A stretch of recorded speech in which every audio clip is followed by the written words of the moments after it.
Hetal college campus में बैठी थी। जब उसके क्लास पूरे हुए तो वह अपनी सहेली के साथ बातें कर रही थी। उसे रास्ते से जाते समय गायत्री दिखी। गायत्री को आवाज दी, गायत्री इधर आओ। हेतल की आवाज सुनते ही गायत्री हेतल के पास गई। दोनों बातें करने लगी। बातचीत के दौरान अचानक हेतल को याद आया कि उसने सुना है कि सुमन ने आत्महत्या कर ली है। इस बारे में गायत्री से जानना चाहा। सुमन, हेतल और गायत्री दोनों की यह बचपन की सहेली थी। गायत्री और सुमन दोनों एक दूसरे की पड़ोसी थी। हेतल दूसरे गांव में रहती थी। भले ही सुमन की 3 बार शादी की गई, लेकिन उसने आत्महत्या क्यों की? ऐसा सवाल हेतल के मन में आया। दरअसल वह अपनी प्यारी सहेली की आत्महत्या से बेहद दुखी थी। सुमन 9वीं कक्षा में थी तभी उसकी पहली शादी हुई थी। सुमन देखने में बहुत सुंदर थी। वह होशियार, शालीन और भविष्य के सपनों में रंगने वाली लड़की थी। उसने अपने जीवन में कई सपनों को चित्रित किया था, पर घर के लोगों ने उसकी जबरदस्ती से शादी करवा दी। हेतल के पास इतने सारे सवाल थे कि वह नहीं जानती थी कि गायत्री से कैसे पूछूं। लेकिन हर बात की सच्चाई जानना चाहती थी। और आखिर में गायत्री से पूछा कि सुमन ने आत्महत्या क्यों की। एक क्षण के लिए गायत्री चुप हो गई। जल्दी से उसके मुंह से शब्द नहीं निकल रहे थे। उसने गहरी सांस ली और बोलना शुरू किया। 3 साल पहले सुमन की शादी अबीर नाम के शख्स से हुई थी। वास्तव में उसकी बहुत अच्छी गृहस्थी चल रही थी। दोनों एक दूसरे से प्यार करने लगे थे। जब भी ये दोनों साथ में बाहर जाते तो सभी कपल इनसे जलते थे।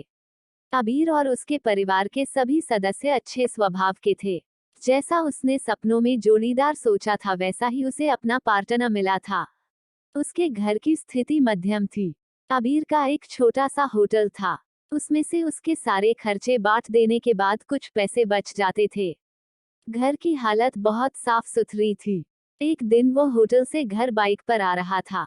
एक बड़ी कार से उसका बहुत बड़ा एक्सीडेंट हो गया और इसमें उसे काफी चोटें आई। हादसे के बाद उसे अस्पताल ले जाया गया, लेकिन सिर में गंभीर चोट लगने के कारण इलाज के दौरान उसकी मौत हो गई। सुमन को बहुत दुख हुआ, लेकिन उसके ससुराल वालों को गलतफहमी थी कि अबीर की दुर्घटना सुमन की वजह से हुई। वह अपशकुनी है, ऐसा उनको लगता था। उनमें से कोई भी उसे समझ नहीं पाया। अबीर के जाने के बाद कुछ दिनों के भीतर ही सुमन को घर से निकाल दिया गया। उसे घर से बाहर निकालने के बाद वह मायके गई और कुछ दिन मायके में ही रही। लेकिन आसपास पड़ोसियों में चर्चा हो गई तो उसके माता पिता फिर से उसके लिए रिश्ता ढूंढने लग गए। जब वो बाहर निकलती थी तो लोग हमेशा उसे ताने मारते थे। इस वजह से सभी बहुत परेशान हुए। ऐसे में उन्होंने जल्दी जल्दी में अमोल से शादी करवा दी। अमोल बहुत बुरा आदमी था। दारू पीता था, कुछ काम धंधा नहीं करता, चोरी करता, मारपीट करता। उसका रोजाना यही काम था। इस सब से सुमन को बहुत दुख होता था, पर वो कुछ नहीं कर सकती थी। एक बार एक रात को वह देर से घर आया और जल्दी जल्दी में घर में कुछ ढूंढने लगा। सुमन ने उसे पूछा पर उसने कुछ भी नहीं बोला। उसे जो चीज चाहिए थी वह उसे मिली नहीं, इस वजह से वह वहां से बाहर चला गया। सुमन रात भर उसकी राह देखती रही पर वह आया ही नहीं। दूसरे दिन पुलिस को उसका मृतदेह रास्ते के किनारे पड़ा हुआ मिला। उसका चाकू से किसी ने खून किया था। यह खबर सुमन को पता चली तो उस पर दुख का पहाड़ टूट पड़ा। कुछ दिनों तक वह अपनी ससुराल में रही, लेकिन बाद में ससुराल वालों ने उसे प्रताड़ित करना शुरू कर दिया। इस वजह से सुमन वापस मायके आ गई। घर आकर कुछ दिन ऐसे ही बीत गए। हर दिन आ रहा था और जा रहा था, लेकिन सुमन की स्थिति वही थी। उसकी तरफ देखा नहीं जा रहा था। उसका परिवार उसकी स्थिति को सहन नहीं कर सके, इसलिए उन्होंने उसकी वापस शादी करने का फैसला किया। उसके लिए रिश्ता ढूंढने लगे। उनके रिश्तेदारों में गौतम नाम का लड़का था। उसकी पहले से ही एक बार शादी हो चुकी थी और गौतम से सुमन की शादी करवा दी।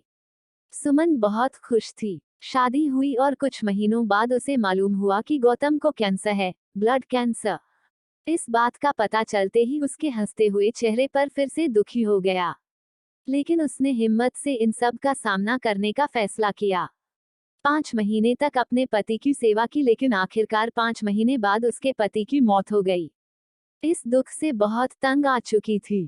कुछ दिन बीत गए, लेकिन बाद में ससुराल वालों ने उसकी जिम्मेदारी लेने से इनकार कर दिया, उसे घर से निकाल दिया। उसके बाद वह फिर मायके चली गई, लेकिन उसके माता पिता, उसके भाई भाभी ने भी उसे घर में आने नहीं दिया।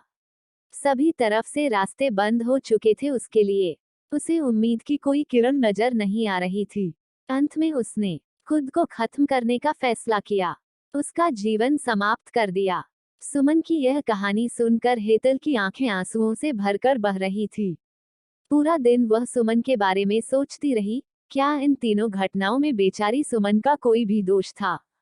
क्या उसके माँ बाप को सिर्फ उसकी शादी कर उसे हर बार किसी के पास भेज देना सही था? वो उसे अपने पैरों पर खड़ा करने की कोशिश भी कर सकते थे। सच कहो तो हेतल की जान उसकी बदनसीबी ने नहीं, उसके परिवार की, उसके आसपास के लोगों को छोटी सोचने ली है। वो बेचारी मनहूस नहीं, बदनसीब थी, क्योंकि उसके आसपास ऐसी सोच रखने वाले लोग थे। आपको हमारी यह स्टोरी कैसी लगी कमेंट करके जरूर बताना।